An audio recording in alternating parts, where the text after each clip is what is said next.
Ngayon, Pride Month, ipinagdiriwang natin ang tapang na pagiging totoo sa sarili at karapatan ng bawat isa, mamuhay ng may dignidad, respeto at pantay na oportunidad.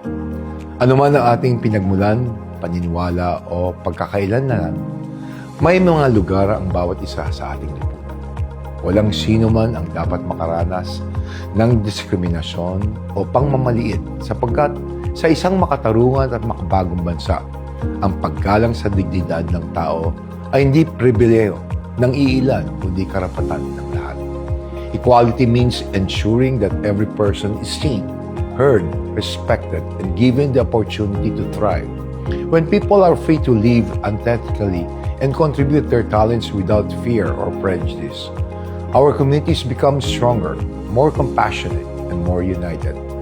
Ang selebrasyong pong ito ay paalala na ang kapantay-pantay ay nagsisimula sa pag-unawa, ang pagtanggap ay nagsisimula sa malasakit, at ang pagkakaisa ay nabubuo kapag kinikilala natin ang pagkatao ng bawat isa.